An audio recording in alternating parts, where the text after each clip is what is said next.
எழுதின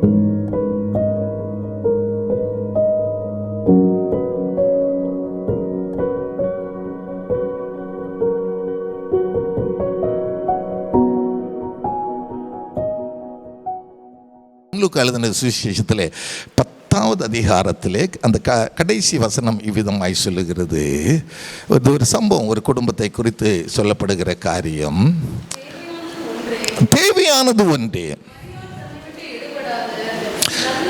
நல்ல பங்கை தெரிந்து கொண்டால். அல்லேலூயா. நான் இந்த ஒரு பகுதியை மட்டும், தேவையானது ஒன்றே. அல்லேலூயா, அல்லேலூயா. அந்த தேவையானதை பிடித்து கொண்டால் நல்ல பங்கு நம்மிடத்திலிருந்து புறப்படுகிறதா இருக்கிறது. அல்லேலூயா. அப்ப தேவையானது ஒன்றே. அழகான ஒரு குடும்பம், அப்பா இல்லை அம்மா இல்லை, அதை பற்றி சொல்லப்படலை, எனக்கு அதனால அதுக்கு மேலே சொல்ல தெரியல. ஆனால் 2 சகோதரிமார், ஒரு சகோதரன். நான் கொஞ்சம் இமேஜின் பண்ணி பார்த்தேன். ஆண்டவர் பெத்தானியாவுக்கு போகிறாங்க. போகும் பொழுது அங்கே நிறைய வீடுகள் இருக்கலாம்ல. ஆனால் அந்த பர்டிகுலர் வீட்டுக்கு போகிறாரு. நான் அந்த பகுதியை ரொம்ப நேசிப்பேன். எப்படி நேசிப்பேன்னா, இப்போ நான் துறைப்பாக்கத்தில் இருக்கேன். ஒருவேளை எனக்கு குட் ஃப்ரெண்ட், ஒரு நல்ல ஊழியக்காரர், தேவனுடைய மனுஷன் வராருன்னு வச்சுக்கிங்க. என் வீட்டுக்கு வராருன்னா நான் ரொம்ப சந்தோஷப்படுவேன். இப்போ தம்பி ஸ்டீஃபன் எடுத்துக்கோங்க, அவரையும் தம்பி தான் கூப்பிடுவேன். நாங்கள் ரொம்ப நெருக்கிய பழக்கம். வருஷத்துக்கு ஒரு 4 தடவை 5 தடவை என் வீட்டுக்கு வந்துடுவார். அதுக்கு காரணம் உண்டு, வந்துடுவாங்க. அப்போ எனக்கு ஒரு சந்தோஷம். நிறைய பேர் என்கிட்ட கேட்பாங்க, எனக்கு கொஞ்சம் அப்பாயின்மெண்ட் வாங்கி கொடுங்களா. அப்போ நான் மட்டும் அந்த மட்டும் செயல்பட மாட்டேன். காரணம் என்னென்னா, என்கிட்ட இருக்கிற ஆவியானவர் தான் உங்கள்கிட்ட இருக்கிறாரு, அவர்கிட்ட இருக்கிறவர் தான் உங்கள்கிட்ட என்கிட்ட இருக்கேன். அப்படி ரெக்கமெண்டேஷன் போக வேண்டிய வேலை இல்லை. அப்படிப்பட்டதை ஆண்டவர் விரும்புகிறதும் இல்லை. அப்போ அங்கே தேடி போகும்பொழுது அங்கே அவங்களுக்குள்ள ஒரு நல்ல சந்தோஷம், குடும்பத்திலே ஒரு சந்தோஷம். ஆனால் 2 சகோதரிக்குள்ள வேறுபாடு. அந்த வேறுபாடு இந்த நாட்களிலே என் குடும்பங்கள் ஒரு சமாதானம் உள்ள குடும்பங்களாக இல்லாதபடி இருப்பதற்கு காரணம் இதுதான். அம்மா நல்லா இருந்தால் அப்பா நல்லா இல்லை, அப்பா நல்லா இருந்தால் பிள்ளைங்க நல்லா இல்லை, அம்மாவும் அப்பாவும் நல்லா இருந்தால் பேர பிள்ளைங்க ஏதோ ஒரு பிரச்சனை வந்து கொண்டே இருக்கு. ஏன் இன்னைக்கு ஒரு 100 குடும்பங்கள் எடுத்துக்கொள்வீர்கள், ஆனால் அது 5 குடும்பங்கள் தேவன் விரும்புகிற குடும்பமாய் ஒரு பல்கலைக்கழகமாய் வாழுகிறது. அதற்கு காரணம் என்ன என்று நாம் சிந்திக்க வேண்டும். தேவையானதை பற்றி கொள்ளாதபடி, தேவை இல்லாததெல்லாம் பிடித்து கொண்டு ஓடுகிறபடியினாலே அங்கே சொல்லப்படுகிறது, மார்த்தாள் அவள் உலக வேலைகளை செய்தாள், மரியாளும் உலக வேலைகளை செய்திருப்பாள், நான் இல்லை என்று சொல்லவில்லை. ஆனால் அவள் அந்த நேரங்களை, அவளுக்கு கொடுக்கப்பட்ட நேரங்களை சரியானபடி பயன்படுத்தி கொண்டாள். எனக்கு அருமையான தேவ பிள்ளை, இந்த நாள் உலகத்திலே வாழுகிறோம். நான்லாம் இப்பெல்லாம் நினைக்கிறது, நான் நல்ல பாட்டு பாடுவேன், பாடல் வீரன். என்னை அடிக்கடி இந்த தம்பி சாம் ஞானசேகர் சொல்லுவாங்க. ஞானசேகர் எல்லாருக்கும் தெரியும். ஞானசேகர் அண்ணே, அந்த ஒரு பாட்டில் தான் நீங்கள் என்ன கவர்ந்தீங்க அப்படிம்பாப்பில். அவர் சின்ன பையன், நான் ஆராதனை நடத்தும் பொழுது ஒரு பாட்டு பாடுவேன், அப்போல்லாம் அது புது பாட்டு, ஏசு. அந்த பாட்டு பாடும் பொழுது அவருக்கு அவ்வளவு கொள்ள பாட்டு, அந்த ஆசை அந்த பாட்டு மேலே. அதனால் அந்த பாட்டு வந்தாலே அண்ணன் நினச்சிடுவேன். அவர் என்ன அண்ணன் கூடுவார், அண்ணன் நினச்சிடுவேன் பாரு. காரணம் என்ன, அந்த நாட்களில் ஆண்டவர் பயன்படுத்தினார், அநேக காரியங்களிலே உதவிகளையும் செய்தார். ஆனால் என்னுடைய அறியாமை, நல்லா புரிஞ்சுக்கணும், என்னுடைய அறியாமை என்னை திக்கு முக்காட வைத்தது. அந்த திக்கு முக்காட வைத்த நேரத்திலே நான் திக்கு முக்காடி விட்டேன். அந்த நாட்களிலே தரித்திரம் என்னை ஆட்கொண்டது. அல்லேலூயா. இன்றைக்கு குடும்பங்கள் அப்படிப்பட்ட சூழ்நிலைக்கு வருவதற்கு காரணம், கணவன் ஜெபம் பண்ணா மனைவி அந்த ஜெபத்தில் இருக்க மாட்டாங்க, மனைவி குடும்பம் ஜெபம் பண்ணால் கணவன் இருக்க மாட்டார், மணல் படுத்து தூங்குவார். நீங்கள் சிந்திங்க, நீங்கள் அப்படியே இருந்தால் ரொம்ப சந்தோஷமான காரியம். இந்த சூழ்நிலையில் மாறாததுக்கு காரணம் என்னுடைய அறியாமை அல்லது என்னுடைய நிர்விசாரம். பவுல் எழுதுகிறார், அவர்கள் தேவனை அறிந்தும் தேவனை மகிமைப்படுத்தாமலும் ஸ்தோத்திரியாமலும் இருந்து தங்கள் சிந்தைகளின் அளவீனரானார்கள். அல்லேலூயா. தேவையானதை பிடித்து எடுத்துக்கொள்ளவில்லை. ஆனால் தான் அங்கே மரியாளை குறித்து மரியாள் தன்னை விட்டு எடுபடாத நல்ல பங்கை தெரிந்து கொண்டாள். அல்லேலூயா. அந்த நல்ல பங்கு என்னிடத்தில் இருக்கும் பொழுது, அந்த நல்ல பங்கு என்று சொல்லும்போது 2 தீமோத்தேயுவின் புஸ்தகத்திலே 1வது அதிகாரம் 14வது வசனம் இவ்விதமாய் சொல்லுகிறது, அந்த நற்பொருளை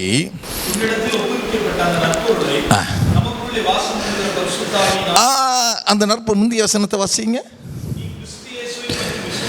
நீ கிறிஸ்து இயேசுவை பற்றும் விசுவாசத்தோடும் அன்போடும் என்னிடத்தில் கேட்டிருக்கிற ஆரோக்கியமான வசனங்கள். ஹல்லேலூயா, ஹல்லேலூயா. ஓ, மரியாள் தன்னை விட்டு எடுபடாத நல்ல பங்கை தெரிந்து கொண்டாள் என்று சொல்வதற்கு காரணம் அந்த நல்ல பொருள் என்ன? அதை தான் கொரிந்து சபைக்கு எழுதும்போது, இருளிலிருந்து வெளிச்சத்தை பிரகாசிக்க சொன்ன தேவன் எங்கள் இருதயங்களிலே பிரகாசித்தார். இந்த மகத்துவம் உள்ள வல்லமை எங்களால் உண்டாயிராமல் தேவனால் உண்டாயிருக்கிறது என்று விளங்கும்படி இந்த பொக்கிஷத்தை இந்த மண்பாண்டத்திலே பெற்றிருக்கிறேன். அல்லேலூயா. இந்த உலகத்தில் நம்ம எப்படியும் வாழலாம், ஆனா ஒரு வேறு பிரிக்கப்பட்ட வாழ்க்கைக்கு என்று நம்மை ஆண்டவர் வைத்திருக்கிறார். அல்லேலூயா, அல்லேலூயா. அப்ப அந்த நல் பொருள் நம்மோடு கூட இருக்கும் பொழுது, இந்த மண்பாண்டத்திலே தங்கி இருக்கும் பொழுது, அதை பிடித்து கொண்டு வாழும் பொழுது நம்முடைய குடும்பங்கள் நலமாக இருக்கும். அல்லேலூயா. எங்கள் அப்பா ஒரு இந்து பூசாரி, எங்கள் அம்மா ஒரு கிறிஸ்டியன். எங்கள் அப்பா 12 மணிக்கு பணியாரம் செய்வார். பணியாரம்னா அந்த பூஜை போடுவார் அங்கே வயக்காட்டில் ஒரு இதில் கொஞ்சம் தூரத்தில். இங்கேருந்து பார்த்தா தெரியும், என்ன அனுப்ப மாட்டாங்க, ஒரு இருட்டாக இருக்கும்னு சொல்லிட்டு அனுப்ப மாட்டாங்க. இருட்டில் தான் பூஜை போடுவாங்க. அப்போ அங்கே பார்த்துக்கும்போது எனக்கு உங்களுக்கு கண்ணு முழிச்சிருக்கிறதே பணியாரம் தெரியும்ல, அதுக்கு தான் கண்ணு முழிச்சிருப்பேன். அப்போது எனக்கு அதுக்காக முழிச்சிருக்கும்போது அதை நினச்சி பார்ப்பேன் சில சமயங்களே. நாங்கள் அப்படி இருந்த குடும்பத்திலிருந்து ஆண்டவர் என்னை பிரித்தெடுத்து இந்த நாளில் கர்த்தருடைய பண்ணையிலே ஊழியம் செய்யும்படியா. அல்லேலூயா. எனக்கு முன்பதாக 3 அக்கா, அடுத்து வயிற்றில் நான் ஆயிட்டேன். அப்போ எங்கள் அம்மாவின் ஜெபம் பக்கத்தில் ஒரு எல்லாரும் சிஎஸ்எஸ் சபை சார்ந்தவன்னெல்லாம் சொன்னீங்க. நானும் அதை சார்ந்தவன் தான். அதனால் நம்ம டினாமினேஷன் எப்போவுமே மாறாது. ஆனால் கர்த்தருடைய ஆவியான நம்மிடத்தில் தங்கிவிட்டால், கர்த்தர் என் மூலமாய் வரங்கள் கிரியை செய்ய ஆரம்பித்து விட்டால், நாம இந்த உலகத்தில் இயேசு கிறிஸ்துவை போல வாழ முடியும். அன்று பிரதான ஆசாரியன் இல்லை, ஏன்னா யாரோ இருந்தாங்க, அவர் மேலே பொறாமப்பட்டாங்க. இன்றைக்கி நிறைய பேர் பொறாமப்படுவாங்க. ஆனால் அந்த அளவுக்கு உங்களையும் என்னையும் ஆண்டவர் உயர்த்த வல்லவராக இருக்கிறார். அல்லேலூயா.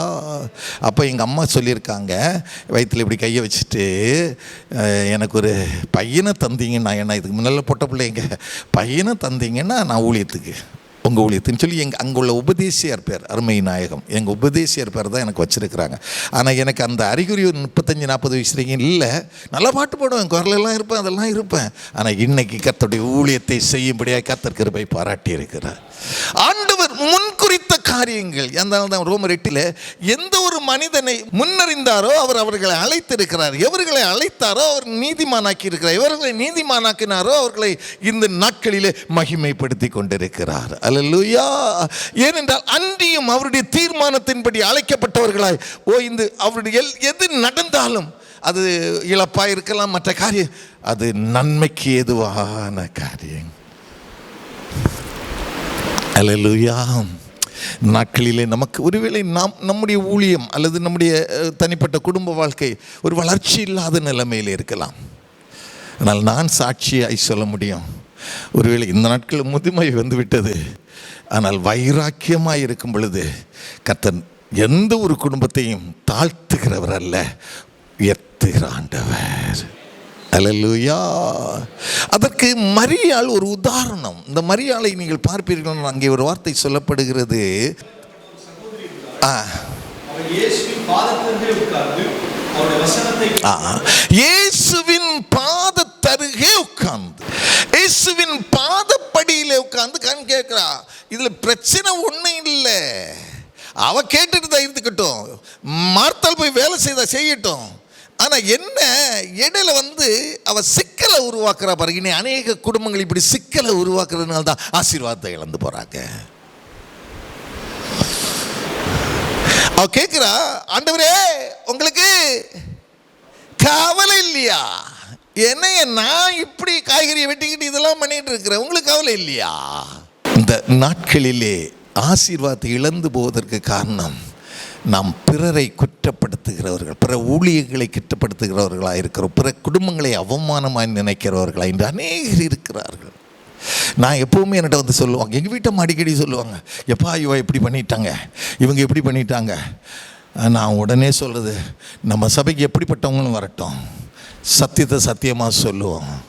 போகும்போது நீங்கள் எதுவும் நோஸ் கட் பண்ண மாட்டி விட்றாதீங்க. ஏன்னா பெண்களை பற்றி நமக்கு நல்லா தெரியும். அவள் சரியில்லை இவள் சரியில்லைன்னு சொல்லி ஏதாவது ஒன்று யார்கிட்டையாவது சொல்லி விட்டுருவாங்க. அதை கொஞ்சம் சொல்லி விட்டாங்கன்னா அந்த குடும்பங்களே ஒரு மாதிரி சின்னபின்னமாயிடும். பாஸ்டர் அம்மாவை சொன்னாங்க, நான் அடுத்த குடும்பத்துக்கு வரல, என் குடும்பத்துக்கு தான் வரேன்.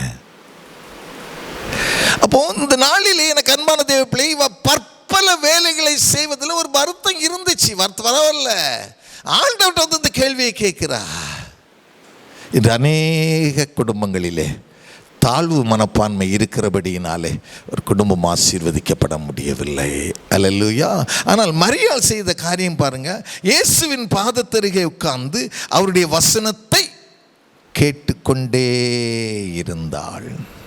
நான் அந்த ஒவ்வொரு வசனங்களையும் நான் தியானிக்கும் பொழுது என் மனசில் 2 வசனமாக இருக்கட்டும், அந்த 2 வசனத்தில் எனக்கு என்ன சொல்லுது, இந்த டீப்பர் ஒரு ஆழமான அனுபவத்துக்குள்ளாய் போகிறாள்.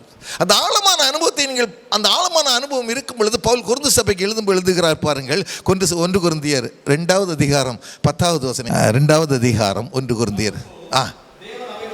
நல்லா புரிஞ்சுங்க. நமக்கோ அவைகளை அவர் அவருடைய ஆவியினாலே எனக்கு வெளிப்படுத்தினார். அல்லேலூயா, அல்லேலூயா. நல்லா புரிஞ்சிக்கணும். இன்னைக்கு கர்த்தருடைய பிள்ளைங்க ஒரு நல்ல நிலைமையில் இருக்கணும்னா ஆவியானவர் நமக்குள்ளே இருந்து செயல்பட வைக்கணும். இன்னைக்கு ஆவியானவர் அப்படியே நம்ம வாங்கிட்டோம், உள்ளே வச்சுக்கிறோம், ஆனால் அவரை பயன்படுத்த மாட்டேன்றோம். அதனால தான் இங்கே பவுல் எழுதும் பொழுது முந்திய வசனம் சொல்லுகிறது பாருங்கள், எழுதியிருக்கு. அதுக்கு முன்னில் உள்ள வசனங்களை பற்றி சொல்லிட்டு, எழுதியிருக்கிறபடி தேவன் எல்லாத்தையும் அன்பு கூறல. நல்லா புரிஞ்சுக்கிடுங்க, எல்லாத்தையும் அன்பு வச்சிருக்கிறாரு. அந்த அளவு டீப்பரில் போகல. டீப்பரில் மார்த்தாள்கிட்ட ரொம்ப அன்பு வச்சிருந்தார். போன உடனே வாங்கய்யா என் வீட்டுக்கு வாங்கன்னு கூப்பிட்டு தான் வந்தாங்க. ஏற்றுக்கொண்டாள். ஆனால் வார்த்தையை கேட்க விருப்பம் இல்லை. ஆனால் இவள் ஏற்றுக்கொண்ட மரியாளும் ஏற்றுக்கொண்டாள். ஆனால் வார்த்தையை இவள் கேட்க ஆரம்பித்தால் இவள் உலக பிரகாரமான வேலைகள். இன்று அநேக குடும்பங்களிலே கேட்டார், கிறிஸ்தவங்கன்னு சொல்லுவாங்க, பரிசுத்த பெற்றுட்டீங்களா அப்படின்னா என்னன்னு கேட்குறாங்க. நீ இன்னைக்கு எப்படி, நான் சிறு பையனாக இருக்கும் பொழுது என் முட்டியெல்லாம் புண்ணாகி போச்சு பார்த்துக்கிடுங்க. அந்த ஒய்கேபி ஹென்றி ஐயா இன்னைக்கு இருக்காங்கன்னு நினைக்கிறேன். அவங்களுக்கு எப்படி 90 வயசுட்டு இருக்கும்னு நினைக்கிறேன், 80 வயசுக்கு மேலே இருக்கும். இன்னும் பிரசங்கம் பண்ணிகிட்டு இருக்காங்க. அவர் தான் அபிஷேகம் பெற்றேன். அப்போ கௌடி மனோகர் இருந்தாங்க. அப்போ நான் வந்து மேரேஜ் ஆகி இந்த ஆவியானவர் என்னை தொடரணும், ஏன்னா வாழ்க்கையில் சூசைட் போகக்கூடாது, அந்த எண்ணம் இருந்துகிட்டே இருந்துச்சு. ஏன்னா எதுக்கு நம்ம சாகணும், ஏன் சாக வேண்டும் அப்படின்ற எண்ணம் இருந்துகிட்டு இருந்து. அப்போது ஒரு நாள் அங்கே இந்த மீட்டிங் போகும் பொழுது என்னை கூப்பிட்டு போயிருந்தாங்க. கௌடி அந்த ஐயா இப்போ இறந்துட்டாங்க. அவங்க கூட்டிகிட்டு அழைச்சிட்டு போகும்போது ராத்திரி ஒரு 11:30-12 இருக்குன்னு நினைக்கிறேன். 1/2 மணி நேரம் இந்த ஒய்எம்சிஏ கொட்டிவாக்கம் அந்த சர்ச்சு முழுசும் சுற்றி இருக்க 4-5 தடவை இங்கெல்லாம் புண்ணாகி போச்சு. அவர் எவ்வளோ கண்ட்ரோல் பண்ணி பார்த்துருக்கா, என்னால் பண்ண முடியல. அன்னைக்கு தான் நான் அபிஷேகத்தை பெற்ற நாள். அப்போ அந்த அபிஷேகம் பெற்ற பிறகு நான் குறை உள்ளவனாய் காணப்பட்டேன். அன்று அபிஷேகத்தை பெற்றுக்கொண்டேன். குறை உள்ளவனாய் காணப்பட்டதற்கு காரணம் ஆண்டவருடைய பாதப்படியிலே அமர்ந்திருப்பதற்குரிய நேரங்களை ஒதுக்கவில்லை. காரணம், என்னுடைய குடும்பம் காப்பாற்றப்பட வேண்டுமானால் அனுதினம் இரவு பகலாக ஒரு 12-15 மணி நேரங்கள் நான் வேலை செய்தாக வேண்டும். அல்லேலூயா. ஆனால் நாட்கள் கடந்து போனது. என்னுடைய ஒரு ஆவிக்குரிய தகப்பன், இந்த பெத்தேல் தான் நான் வழி நடந்த விதம். என் மகா நடத்துகிறாங்க துறைப்பாக்கத்தில். அந்த ஐயா வாழ்க்கையில் மறக்க முடியாது. 28 ஆண்டுகள் அவர்களோடு கூட இருந்தேன். அங்கே ஆராதனையை நடத்தும்படியாக ரொம்ப கன்வென்ஷன் கூட்டங்கள் எல்லாம் வித்தியாசமாக. ஆனால் அந்த ஐயாவோடு இருந்து இந்த நாளிலே கர்த்தருடைய பண்ணையிலே நிற்பதற்கு அவர் உதவி செய்தார். அதற்காக நான் கர்த்தரை ஸ்தோத்திரிக்கிறேன். இந்த நாட்களிலே உங்களுடைய ஜெபம் கர்த்தருடைய பாதப்படியிலே அமர்ந்திருந்து வசனத்தை தியானித்து அந்த வசனத்திலிருந்து கிடைக்கிறதை கொண்டு நீ ஒவ்வொரு நாளும் ஸ்தோத்திர பலிகளை செலுத்தும் பொழுது அந்த ஸ்தோத்திர பலி அந்நிய பாஷையின் அடையாளங்களாய் மாறும். அந்த அந்நிய பாஷையின் அடையாளங்கள் உனக்கு வரங்களை அளிக்கிறதா இருக்கிறது. அந்த வரங்கள் நீ செல்லுகிற கிராமங்களெல்லாம், ஒரு சமயம்லாம் நான் கிராம ஊழியம் செய்யும் பொழுது பேய்கள் எல்லாம் ஓடும் அலறும். ஆனால் என் கூட இருக்கிற பிள்ளைங்க மேக்சிமம் ஊழியத்தில் ஈடுபடுத்திட்டேன். அவங்கெல்லாம் இப்படிப்பட்டதை செய்யணும்னு தான் இன்னைக்கு கிராமப்புறங்களிலே ஊழியங்களை செய்து கொண்டு இருக்கிறோம். அல்லேலூயா. அது மட்டும் இல்லை, தாம்பரம் பகுதியில் ஒரு 2 சர்ச், சின்ன சர்ச் தான், குட்டி சர்ச், இதில் பாதி தான் இருக்கும். ஒரு தம்பி 13 இடத்துல சில்ட்ரன்ஸ் மினிஸ்ட்ரி. ஒரு தடவை நான் போயிருக்கும் பொழுது சும்மா ஒரு ஷீட்டை போட்டு இப்படி வச்சுருந்தான். அந்த 2 சபைகளை கட்டும்படியாக ஆண்டவர் கிருபை கொடுத்தார். அல்லேலூயா. அதில் நம்ம காசு பண்ணுவோம். நான் ஒரே ஒரு கண்டிஷன் மட்டும் வைக்கிறேன். ஏன்னா எனக்கு ஆவியான ஒரு 10 சபை உருவாக்கணும் அப்படின்னு அவர் இருப்பான். கெத்செமனே ஜெபஸ்தலம்னு பேரை போட்டிருப்பான்ற, அவ்வளோதான். அப்படி தான் உருவாகிட்டே இருக்கு எல்லா இடமும் ஊழியங்கள். ஏன்னா எனக்குன்னு ஒன்றும் இல்லை, உங்களுக்குன்னு ஒன்றும் இல்லை. ஆனால் நம்ம 2 பேருக்கும் பரலோகத்தில் ஒன்று இருக்குது.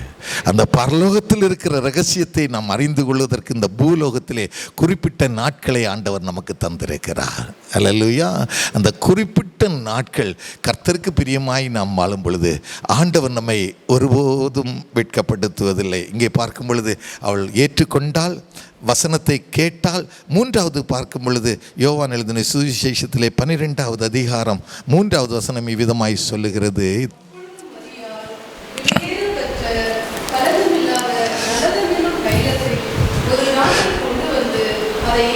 போதுமா, இயேசுவின் பாதத்திலே ஊற்றினாள்.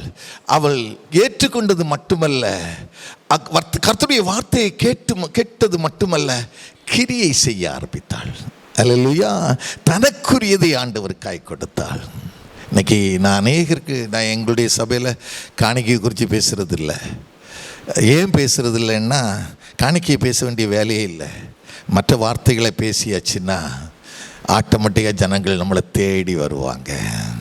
அல்லேலூயா. இன்னைக்கு உங்கள்கிட்ட சொல்கிறேன், தம்பிகிட்டையும் சொல்கிறேன், ஊழியங்களை செய்கிற என் பிள்ளைங்கள்ட்ட நான் சொல்கிற ஒரே ஒரு காரியம், இந்த சிறு வயதிலே நீங்கள் பொறுமையோடு எந்த ஊழியத்தில் இருக்கீங்களோ அந்த ஊழியத்தோடு அடங்கியிருங்க.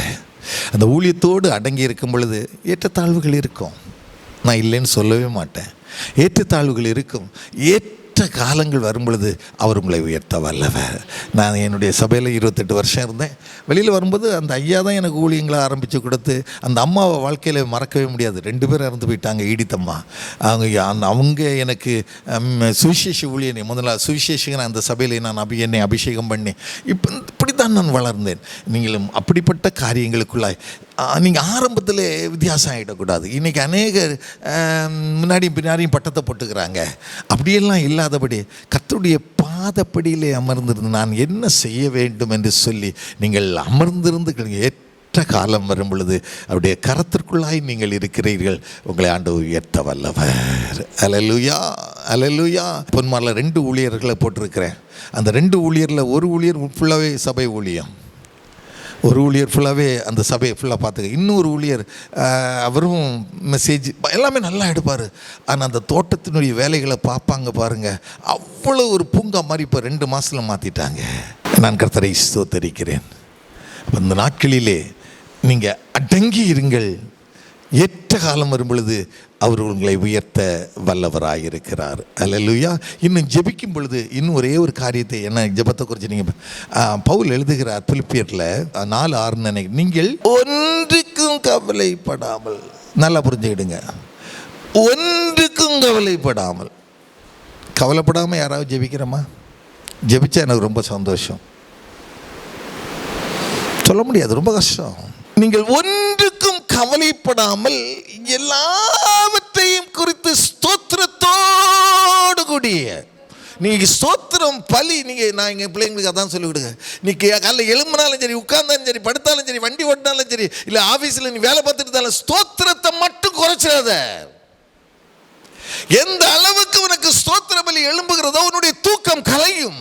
எந்த அளவுக்கு ஸ்தோத்திரம் உனக்குள்ளா இருக்கிறதோ ஆண்டவருடைய நாமம் மகிமைப்படும். ஆண்டவருடைய நாமம் மகிமைப்படும் பொழுது அங்கிருந்து அவர் பதில் கொடுக்கிற ஆண்டவராய் இருக்கிறார். அல்லேலூயா. பதில் இல்லைன்னு சொல்ல முடியாது. ஏன் எனக்கு சலசலப்பு? அந்த சலசலப்பு வந்த மாத்திரத்திலே அவர் பார்க்கிறார், என் மகன் எனக்காக சலசலப்பு வேண்டியதில்லை.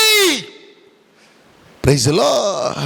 நேத்து துயரம் அவங்களுக்கு இருந்தது, மேலேந்து பார்க்கிறாரு, எப்பா அவனுக்குன்னு கேட்கல, இத்தனை பேருக்கு குடும்பம் போஷிக்க பண்ணும்ல. எனக்கு அன்பானவர்களே, எல்லாவற்றையும் குறித்து ஸ்தோத்திரத்தோடு கூடிய கவலைப்படுகிறதுனால் ஒரு முளத்தை கூட்டவும் முடியாது. கவலைப்படாதீங்க. நான் தான் உங்கள்கிட்ட அன்பாக சொல்லுவேன், கவலைப்பட்டுட்டு இது கேட்க. அதனால தான் ஆண்டவர் சொல்கிற, உனக்கு ஜெபிக்க தெரியல, அஞ்ஞானியை போல் அனுப்புகிறாங்க. நம்ம ஆளுங்க அப்படி தான் இன்னைக்கு, எனக்கு அதை தாங்க இதை தாங்க ஆணையை தாங்க. ஆனால் ஃபவுண்டேஷனை விட்டுடுறாங்க. ஃபவுண்டேஷனை விட்டுறாதீங்க. ஃபவுண்டேஷனை அடித்தளம் உறுதியாக இருக்கட்டும். அடித்தளம் ஆண்டவராகிய இயேசு கிறிஸ்து உங்களுக்குள்ளே இருக்கிறார், அவர் என்னை வெட்கப்படுத்துவதில்லை. ஜெபிக்க கற்றுக் கொடுக்கும்போது ஒரு வார்த்தை சொல்லுவார், அது எனக்கு ரொம்ப பிடிக்கும். நீயோ ஜெபம் பண்ணும் பொழுது உன் அரைக்கதவை பூட்டிக்கொண்டு. நம்ம என்ன நினைக்கிறேன், நீங்கள் எப்படி நினைக்கிறீங்க? நான் அப்படி தான் நினச்சிட்டு இருந்தேன். போகிறோம், ரூமுக்குள்ளே போகிறோம், ரூமை பூட்டுறோம், ரூமை பூட்டிட்டு உள்ள முழங்கால் போட்டு சோத்துறேன். கடந்த நாள் ஒரு ஐயா வந்தாங்க, ஐயா நான் 40 days ஃபாஸ்ட். எதுக்கு? இந்த லெந்து நாள் யார் கொண்டாட சொன்னா அப்படின்னு. நானும் லெந்து நாளில் கொண்டாடுறதுல மீட்டிங்கெல்லாம் வைக்கிறது உண்டு. யார் உங்களை கொண்டா? பைபிளில் சொல்லலையே அப்படின்னு. இல்லையா, எல்லாரும் கொண்டாடுறோம். நாங்கள் ஓகே. அப்போது என்ன பண்ணுவீங்க? ஃபாஸ்டிங்னா நான் இந்த மாதிரி ஊழியர்களை போய் பார்ப்பேன், சந்திப்பேன். ஃபாஸ்டிங்னா அரைக்கதவை மூடி உள்ளே இருக்கணும், நீங்கள் வெளியில் வரேன். அப்போ என்ன சாப்பிடுவீங்கன்னு கேட்டேன். அது மனைவி காலையில் ஒரு கப்பு பால் கொடுப்பாங்களாம், சாயங்காலம் ஒரு கப் பால் கொடுப்பாங்களாம். இது ஃபாஸ்டிங் எனக்கு சொல்ல தெரியல. ஒரு கப்பு பாலிலேயே நமக்கு ஸ்ட்ரென்த் வந்துடுதே. இன்றைக்கி நான் உங்களுக்கு சொல்லித்தரேன், நீங்கள் ஃபாஸ்டிங் எடுங்க, உபவாசம் பண்ணுங்கள், தேசத்துக்காக பண்ணுங்கள். உங்களுடைய குடும்ப ஆசீர்வாதத்திற்கு நீங்கள் ஃபாஸ்டிங் எடுக்கணும்னு விரும்பாதீங்க. ஃபாஸ்டிங் எடுங்க, நான் அதுக்காக பைபிளில் இல்லைன்னு சொல்லலை, இருக்குது. ஆனால் என்னுடைய சரீரம் ஒரு காரியத்தை இச்சிக்குமானால், நான் சொல்கிறது புரியும்னு நினைக்கிறேன். மனிதனுடைய ஆவி, ஆத்மா, சரீரம். ஆவி ஆன்மா கிறிஸ்துக்குள்ள தான் கண்டிப்பாக இருக்கும். இந்த சரீரம் இச்சிக்கும் நிறைய பொருளை. சரீரம் இச்சிக்குமானால் உங்கள் சரீரத்தை ஒடுக்குங்க, இல்லைன்னா ஃபாஸ்டிங் இருக்க வேண்டாம்னு தான் சொல்லுவேன். நிறைய ஊழியர்கள் ஃபாஸ்டிங் இருந்து இல்லை 50 வயசுலேயே செத்து போயிடுறாங்க. நான் அதை உங்கள்கிட்ட சொல்ல வரல. நீங்கள் ஃபாஸ்டிங் இருங்க, தேசத்துக்கு அஜபிங்க, ஃபாஸ்டிங் இருங்க. தானியேலை பாருங்கள், நிறைய ஊழியர்கள், நிறைய பரிசுத்தவான்களை, தீர்க்கதரிசிகளை பாருங்கள். ஆனால் நீங்கள் அரைக்கதவை பூட்டி என்று சொல்லும் பொழுது ஆண்டவர் நமக்கு உள்ளான மனுஷனிலே இருதயமாகிய அரைக்கதவு, இருதயத்தை சுற்றிலும் நமக்கு பல எண்ணங்கள் வந்து போகிறது. இருதயத்துக்குள்ளே வந்து போகுதா இல்லையா? உள்ளான மனுஷனிலே. அப்போ அந்த உள்ளான மனுஷனிலே அதான் பெருசாக ஞானி சொல்லும்போது சொல்லுகிறார், எல்லா காவலோடும் உன் இருதயத்தை ஜெபிக்கும் பொழுது இருதயத்தை காத்து கொண்டு வீணான சிந்தைகள் உள்ளே நுழையாதபடி, அதான் அரைக்கதவை பூட்டி கொண்டு ஜெபிக்கும் பொழுது ஆண்டவர் உனக்கு பதில் தருகிறவராயிருக்கிறார். அல்லேலூயா.